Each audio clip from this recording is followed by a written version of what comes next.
coming in.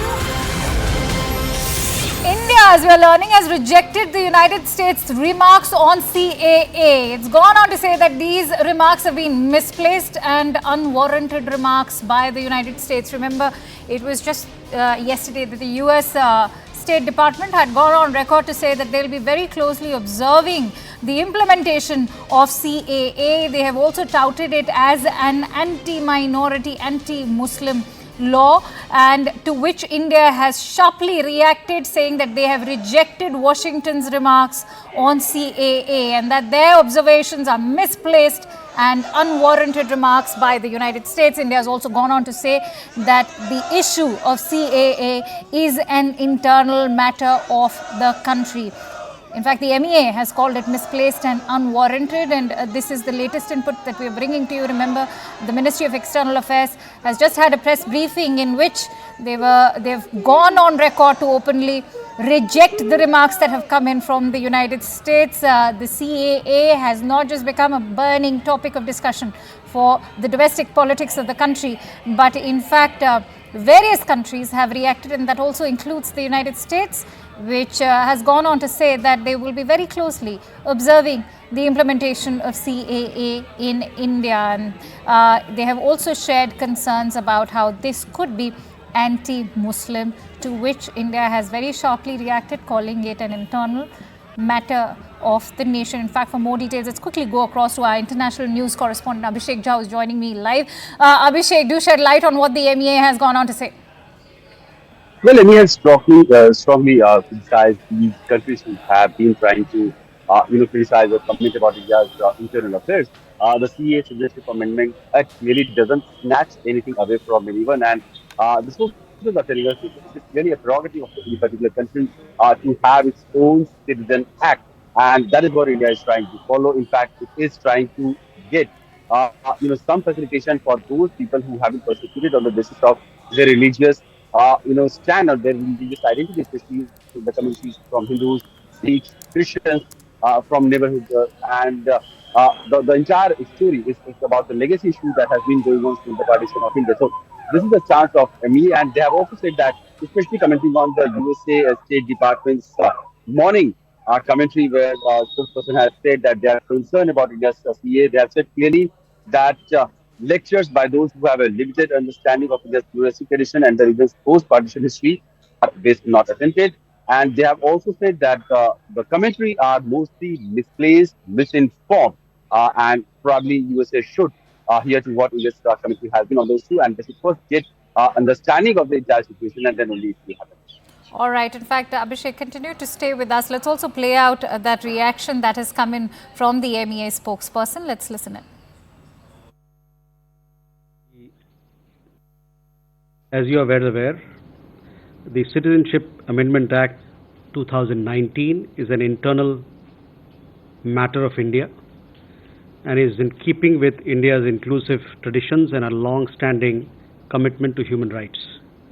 The Act grants a safe haven to persecuted minorities belonging to Hindu, Sikh, Buddhist, Jain, Parsi and Christian communities from Afghanistan, Pakistan and Bangladesh who have entered India on or before 31st December 2014. The CA is about giving citizenship, not about taking away citizenship. So this must be underlined. It addresses the issue of statelessness, provides human dignity and supports human rights. As regards the US State Department's statement on the implementation of CAA, and there have been comments made by several others, we are of the view that it is misplaced, misinformed and unwarranted. All right, so Matthew Miller, who is the State Department spokesperson in the United States, has said that when in fact he was asked if they are concerned about the status of religious freedom in India, that's when he responded saying that they are very closely observing the situation and that, that they are concerned and very closely monitoring the law and how it will be implemented. Having said that, let me also highlight to our viewers that the MEA spokesperson has also said that partners and well-wishers well-wishers of India should welcome the intent in this step. Let Abhishek, who continues to stay with us, break it down for us. Abhishek, when the Ministry of External Affairs says that, partners and well-wishers of India should welcome such a step and understand the intent of such a law, how important is it for allies of India and the partner nations to, in fact, understand what CAA actually, in fact, stands for, rather than rabble-rousing like the opposition parties in the country? Well, Akansha, first of all, the countries or the friends and the allies of India, they should understand that Citizenship Act has been brought in by after a lot of deliberation, and it is for the favor of those communities who have been persecuted on the basis of their religious identity, especially in the neighborhood region. And the problem which has been there for like almost 80 years, in fact, the partition has been one of the reasons why these persecution has, in the first place, set in for various decades. So to give some solace, some relief to those persecuted communities, this act is going to help them.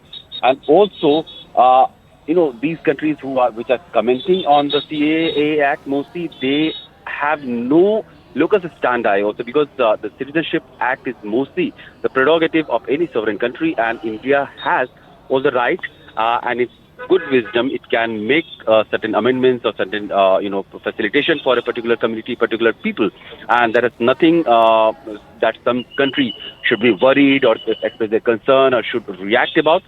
At best, they can try to understand India's pluralistic ethos, India's history, why this amendment has been brought in, and what and whom this is going to be benefited. All right, Abhishek, I'm going to request you to continue staying with us. In the meantime, let's also listen into what the US State Department spokesperson Matthew Miller has to say. We are concerned about the notification of the Citizenship Amendment Act on March 11. We are closely monitoring this act, how this act will be implemented. Respect for religious freedom and equal treatment under the law for all communities are fundamental democratic principles. Let's go back to Abhishek. Abhishek, let's also throw light on the larger picture as far as the bilateral relationship between New Delhi and Washington is concerned. We've seen it soar and reach to greater heights, especially under the aegis of Prime Minister Narendra Modi. Just a day ago, we were learning about how India's defense partnership with the United States is also being appreciated. At such a crucial timing, what is one to make of such remarks? Time and again, we see that diplomacy is put aside, but when it comes to the issue of Kashmir, or when it comes to internal matters like even the CAA now, US in fact takes us by surprise sometimes by their remarks.